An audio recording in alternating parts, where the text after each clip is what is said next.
Bismillahirrahmanirrahim. Assalamu alaikum class. I'm Hiba Ijaz and today we'll continue our chapter number 2, that is System Development Life Cycle. So the topics which we are going to cover today are SDLC life cycle, phases and its steps. So we'll see first what is SDLC. I told you earlier that SDLC is a problem solving process, ठीक है, जिसके through आप perform करते हैं a series of steps or phrases that helps to produce a new component system, a computer system. For example, आप लोगों का घर का एक कंप्यूटर सिस्टम है, ठीक है। सबसे पहले सिस्टम क्या होता है वो मैंने बताया था कि जैसे आप लोग के अपने पीसीज हैं, उसके अंदर आपका ये हार्डवेयर डिवाइसेस भी आ जाती हैं, ठीक है, जो भी उसके अंदर इसकी सॉफ्टवेयर डिवाइसेस भी आ जाती हैं। तो कोई भी सिस्टम, सिर्फ पीसी नहीं, कोई भी सिस्टम, आइदर वो खाली सॉफ्टवेयर है या कोई हार्डवेयर है या इन दोनों का कम्बिनेशन है, कुछ भी बनाने के लिए आपको सिस्टम डेवलपमेंट लाइफ साइकिल को फॉलो करना ज़रूरी है, ठीक है। आप इसके थ्रू एक perfect system, near to perfect system बना सकते हैं। तो एक प्रॉब्लम सॉल्विंग प्रोसेस है जिसमें आप एक स्टेप्स को कुछ फॉलो करते हैं और एक न्यू सिस्टम बना लेते हैं। This diagram has been taken from your book, ठीक है। ये SDLC के फेजेस की डायग्राम है। इसमें फ्लो बता रहे हैं कि कौन सा स्टेप पहले आता है, उसके बाद आपको क्या परफॉर्म करना होता है स्टेप जिसके, और लाइक 1 2 3 4 5 6 7 8 9 इसके फेजेस हैं, सॉरी 10 फेजेस हैं इसके। स्टार्ट होगा from defining the problem, then planning the problem, then feasibility study हम करेंगे, then we'll analyze the system and then we'll gather all the requirements, and then finally we'll move towards designing and then coding, testing, deployment, and at last maintenance. So let's study them one by one, starting from the designing phase. In this phase, the problem to be solved or system to be developed is clearly defined.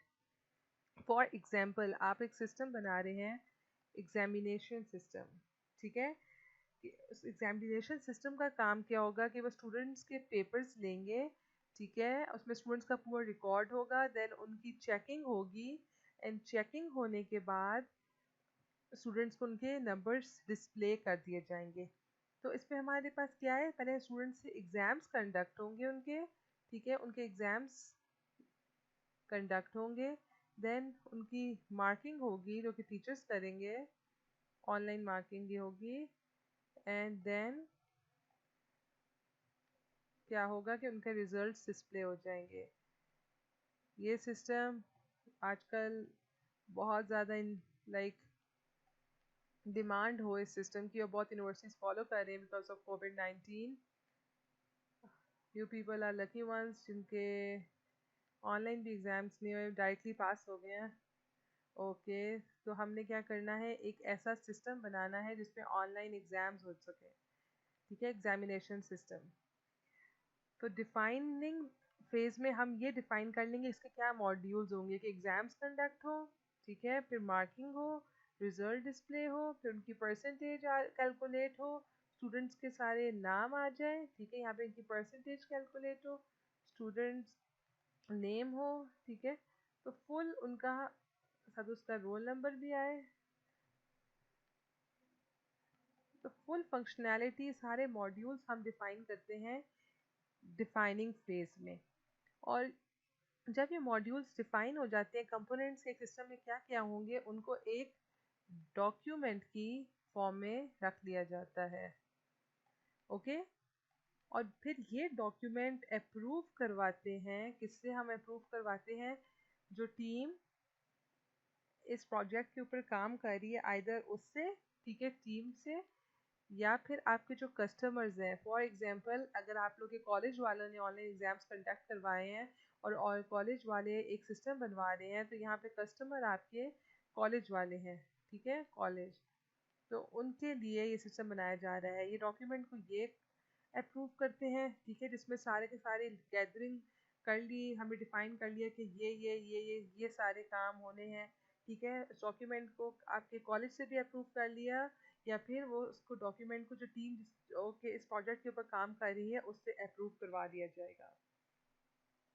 Next हमारा इसके अंदर जो phase है that is planning phase. The objective of the project is determined and the requirements to produce the product are considered. अब इस phase में हमारे पास क्या होता है कि एक एस्टिमेट बना लिया जाता है कि हमें क्या क्या चीज़ें चाहिए होंगी, ठीक है। एस्टिमेट वो प्लान करते हैं, एक रफ स्केच बनाते हैं कि हमें ये चाहिए होगा, कि हमें कितनी रिसोर्सेज चाहिए, ठीक है, क्या कि हमें कौन कौन से बंदे चाहिए, हमें कौन कौन सी मशीनरी चाहिए होगी, हमारे पास पैसा कितना लगेगा, कितनी कॉस्ट लगेगी, पर्सनल कितना होगा, ठीक है, कि आपको इस प्रोजेक्ट के लिए, इस ऑर्गेनाइजेशन में काम करने के लिए कितने लोगों की ज़रूरत होगी, ठीक है। ये सारी लिस्ट एक प्रिपेयर कर ली जाती है। और फिर जब ये एक लिस्ट प्रिपेयर कर ली जाती है, फॉर एग्जांपल रिसोर्सेज एंड कोई एक लंबी सी लिस्ट है, जब ये सारी लिस्ट प्रिपेयर कर ली जाती है तो फिर वो एनालाइज करते हैं, सोचते हैं, प्लान करते हैं कि क्या वो उनको एक न्यू प्रोजेक्ट बनाने की ज़रूरत है, या फिर कोई और ऑल्टरनेटिव उनके पास एग्जिस्ट करता है। क्या पता कोई और पुराना प्रोजेक्ट हो, बना हुआ पड़ा हुआ हो, उसी में वो थोड़े से चेंजेस करके न्यू सिस्टम डेवलप कर सके, ठीक है। तो ये सब कुछ वो इस प्लानिंग फेज में सोचते हैं। अगर कोई ऑल्टरनेटिव नहीं है तो फिर जितनी भी इंफॉर्मेशन है वो सारी क्या होगी, एक प्रोजेक्ट प्लान की फॉर्म में वो रख लेंगे कि अच्छा हमारे पास कोई और ऑल्टरनेटिव नहीं है, हमने ये प्रोजेक्ट बनाना ही बनाना है, तो ये प्लान की फॉर्म में एक इंफॉर्मेशन असेंबल कर दी जाएगी, और वो किसको दे देंगे कि हमने ये प्लानिंग कर लिया, वो मैनेजमेंट को दे देंगे कि अच्छा जी हमने तो प्लान कर लिया है, अब इस पे आगे काम किया जाए। हमारे पास ये रिसोर्सेज इतने हैं, हम इतने सोर्सेज यूज़ करेंगे, हम इतना पैसा इस पे लगाएंगे, हम इतने लोगों को हायर करेंगे, ये सब कुछ, ठीक है, ओवरऑल प्लान हो गया। नेक्स्ट हमने अब देखना है कि क्या ये फीसिबल है, क्या ये हमें बनाना भी चाहिए या नहीं, ओके। क्या हर लिहाज से हम इसमें स्टडी करेंगे अपनी फीसिबिलिटी को, कि हमारे क्या स्ट्रेंथ है, हमारी क्या वीकनेस है इस प्रपोज सिस्टम के लिए, ओके। इस सब चीज़ों को देखा जाएगा, और या ये सिस्टम बनाना हमारे लिए बेहतर है, या इससे हमारी ऑर्गेनाइजेशन को फ़ायदा होगा नहीं होगा, तो ये सब कुछ इसमें देखा जाता है। तो हम इसमें देख लेंगे technical feasibility, economic, operational, legal and schedule feasibility. तो टेक्निकल फिजिबिलिटी क्या होती है, हम देखेंगे कि क्या ये प्रोजेक्ट टेक्निकली पॉसिबल है बनाना, कि टेक्निकली फ़ायदेमंद भी होगा।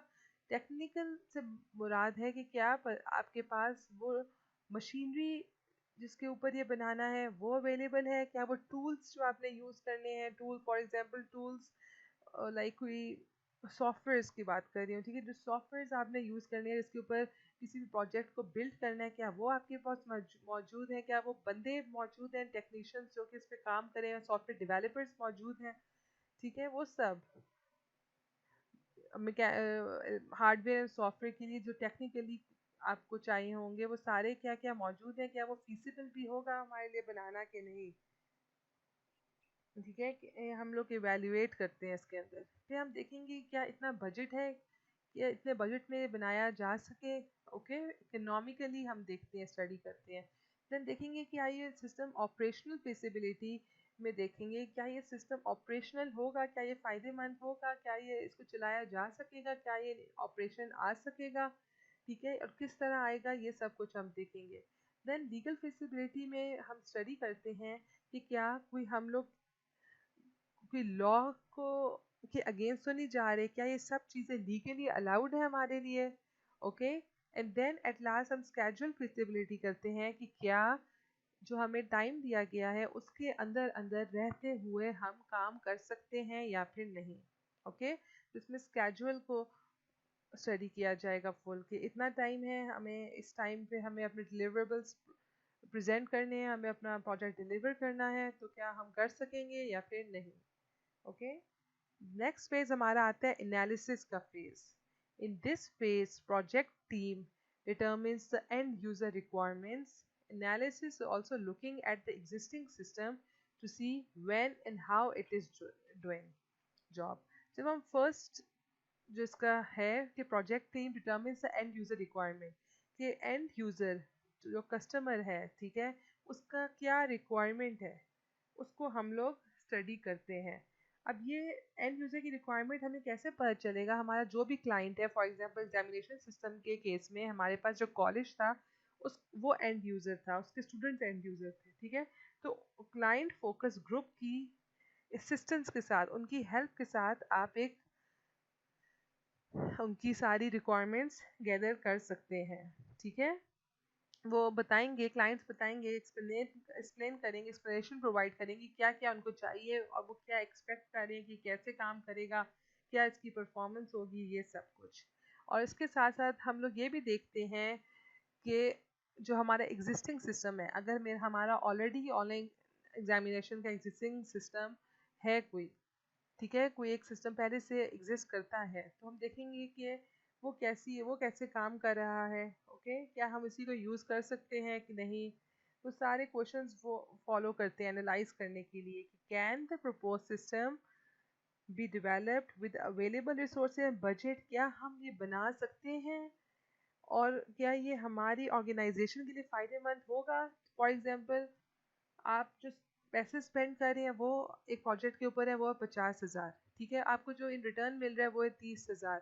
तो आपकी ऑर्गेनाइजेशन के लिए ये फाइनेंशियली बेहतर नहीं है, फाइनेंशियली फिजिबल भी नहीं है, ठीक. तो आप इस पे काम नहीं करेंगे. तो ये सारी चीज़ें आप एनालिसिस फेज में देखेंगे. और क्या ये हमें एग्जिस्टिंग सिस्टम अगर इतना अच्छा, मतलब वो सारे आपको फंक्शनैलिटी प्रोवाइड कर रहा हो, तो आपको ज़रूरत ही नहीं है एक न्यू सिस्टम बनाने की तरफ. तो ये भी इस चीज़ में हम स्टडी करेंगे. नेक्स्ट हमारा एक रिक्वायरमेंट इंजीनियरिंग. रिक्वायरमेंट इंजीनियरिंग में भी हम लोग एंड यूज़र की एक्सपेक्टेशंस को फाइंड आउट करते हैं, डिटर्मिन करते हैं, ताकि हम एक न्यू सिस्टम बना सकें. अब ये सारे फेजेस इंटरलिंक्ड हैं समहाउ. ओके, तो कुछ एक्टिविटीज़ रिक्वायरमेंट इंजीनियरिंग में हम लोग परफॉर्म करते हैं, ठीक है, ताकि हम लोग जो सिस्टम है उसको अच्छे तरीके से आइडेंटिफाई कर सकें और उसको कम्युनिकेट कर सकें कि हमें इसका पर्पस क्या है ये सिस्टम बनाने का, और किस फ्रेमवर्क में, ठीक है, किस एरिया में, किस फ्रेमवर्क में इसको हम यूज़ करेंगे. रिक्वायरमेंट इंजीनियरिंग के 3 स्टेप्स आते हैं: requirement gathering, requirement validation and requirement management. One by one study करते हैं. रिक्वायरमेंट गैदरिंग जो है ना, वो किसी भी सिस्टम को डेवलप करने का सबसे पहला पार्ट है.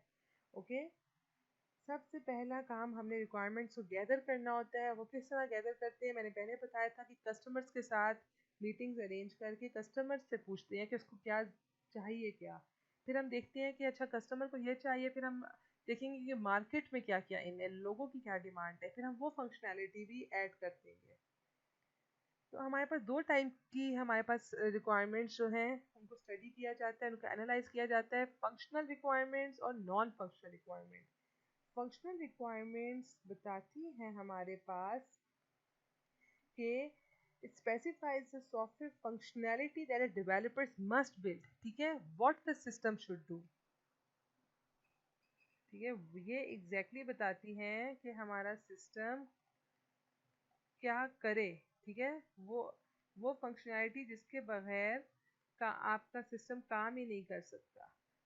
अगर फॉर एग्जांपल आपने ऑनलाइन एग्ज़ाम्स कंडक्ट करने हैं, तो आपका ऑनलाइन एग्ज़ाम में स्टूडेंट्स को अलाउ हो कि वो पेपर को डाउनलोड करके उसके ऊपर आंसर लिख के उसको वापस अपलोड कर सकें, या इस तरह की फंक्शनैलिटी कोई ना कोई हो जिसके थ्रू वो पेपर सॉल्व कर सकें. ओके, तो ये आपकी फंक्शनल रिक्वायरमेंट है कि what the system should do.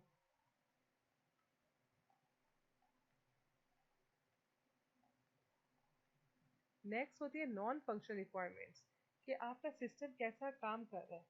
Okay, कि ये कैसा काम कर रहा है. और इसमें हम लोग क्राइटेरिया सेट करते हैं कि ये चेक करने के लिए कि क्या आपने जो रिक्वायरमेंट्स ये वाला स्टेप परफॉर्म किया है ये कितना ठीक हुआ है, ठीक है. ये specify the criteria for the judgement of the operation of a system. Functional requirement पे हम लोग ऑपरेशंस को सेट करते हैं और नॉन फंक्शनल रिक्वायरमेंट इन ऑपरेशंस को जज करते हैं, ओके, कि वे काम कैसा करे नॉन फंक्शनल रिक्वायरमेंट। देन हमारे पास आता है रिक्वायरमेंट वैलिडेशन। रिक्वायरमेंट वैलिडेशन के अंदर हम लोग क्या देखते हैं कि हमारी जो काम है वो क्या हमारी जो रिक्वायरमेंट्स हैं वो स्टेक होल्डर्स से मीट करी, उनकी इंटेंशन से, क्या उनकी रिक्वायरमेंट्स के अकॉर्डिंगली सब कुछ हो रहा है, इसलिए हम लोग इस बात की श्योरिटी लाते हैं। स्टेक होल्डर्स, जैसे मैंने पहले बताया था, हर वो बंदा जो कि एक प्रोजेक्ट के साथ लिंक्ड होता है वो होता है स्टेक होल्डर्स। रिक्वायरमेंट वैलिडेशन में हम देखते हैं कि स्टेक होल्डर्स की क्या रिक्वायरमेंट्स फुलफिल हो रही हैं या नहीं। यहाँ पे वैलिडेशन एंड वेरिफिकेशन का डिफरेंस भी बताया हुआ है। वैलिडेशन परफॉर्म होती है जब हम सारी रिक्वायरमेंट्स को गैदर कर लें, उनको फाइनल कर लें, उसके बाद हम जाते हैं वैलिडेशन की तरफ कि अच्छा हमने सब कुछ कर लिया, अब क्या ये सारा काम सही से हो रहा है या नहीं हो रहा। जबकि वेरिफिकेशन हमारे पास, हम लोग जब एक रफ स्केच बनाते हैं रिक्वायरमेंट्स का तो हम वेरीफाई करते हैं, अच्छा ठीक है ये निकाल दो, फिर ये निकाल दो, इस तरह, ठीक है। तो हम लोग गैदर कर रहे होते हैं रिक्वायरमेंट्स। वेरिफिकेशन उस टाइम होती है। वैलिडेशन तब होती है जब आप रिक्वायरमेंट्स गैदर करके फाइनल कर चुके हो, ओके। और इसका काम होता है इस बात की श्योरिटी कि हर बंदे की, हर स्टेक होल्डर की रिक्वायरमेंट्स फुलफिल हो रही हैं या नहीं। देन हमारे पास आता है requirement management. It ensures that the software continues to meet the expectations of the acquirer and users. ठीक है, कि रिक्वायरमेंट्स हम मैनेजमेंट में हम लोग क्या करते हैं, कंटिन्यूसली कोई भी न्यू रिक्वायरमेंट आ रही है, ठीक है, कोई भी हमारे पास न्यू रूल आ गया, कोई हम एक्सपेक्टेशन, हमें किसी भी स्टेक होल्डर, किसी कस्टमर की एक्सपेक्टेशन के अकॉर्डिंगली काम नहीं हो रहा या इस टाइप का कुछ भी, तो हम लोग क्या करते हैं, कंटिन्यूसली मैनेज करते जाते हैं और उसको देन चेंज ले आते हैं उसके अंदर, ठीक है। जैसे हमारे पास एग्जांपल गिवन है कि स्टूडेंट एग्जामिनेशन सिस्टम आपने डेवलप करना है और डेवलपमेंट टीम क्या करेगी, सारी नेसेसरी इंफॉर्मेशन कंटिन्यूसली वो गैदर करती रहेगी, लोगों से इंट्रोड्यूस करेगी, ओके, क्वेश्चनर्स बांटेगी। क्वेश्चनर्स वो होते हैं जिस पर डिफरेंट क्वेश्चंस दे दिए गए होते हैं, क्या ये सिस्टम सही काम कर रहा है, क्या आप उसमें चेंजेस ये क्या चाहते हैं, इस टाइप के डिफरेंट, ठीक है, क्वेश्चंस होते हैं। फिर वो यूज़र फिल करता है एंड देन आप उसको देखते हैं, उसको देख के आप एनालाइज करते हैं कि अच्छा अच्छा हमारे पास ये मसला है, ये मसला है, हम इसको ठीक करते हैं। तो कंटिन्यूसली रिक्वायरमेंट्स को हमको मैनेज भी करना होगा, okay, based upon the requirement. तो students, thank you so much. I hope कि आप लोग फॉलो कर रहे हैं और आप लोग अच्छे से समझ भी रहे हैं। नाउ आप लोग को मैंने असाइनमेंट देनी है कि चैप्टर नंबर 1 की जो हमारे पास है एक्सरसाइज, ठीक है, एक्सरसाइज असाइनमेंट वो आपने सॉल्व करनी है, ठीक है। एंड उसके खाली शॉर्ट क्वेश्चंस और एमसीक्यूज, लॉन्ग क्वेश्चंस नहीं करने। तो मेक श्योर कि आप लोग पहले चैप्टर प्रिपेयर करें एंड देन अपने ओन पे शॉर्ट क्वेश्चन एमसीक्यू सॉल्व करने की कोशिश करें। अगर आप लोगों को कुछ समझ ना आ रहा हो तो आप लोग मुझसे पर्सनली कांटेक्ट कर सकते हैं, ठीक है। थैंक यू सो मच, अल्लाह हाफिज़। एंड असाइनमेंट मुझे मंडे को एट एनी कॉस्ट हर किसी की चाहिए, ठीक है। Thank you so much class, take care, अल्लाह हाफिज़, स्टे होम, स्टे सेफ।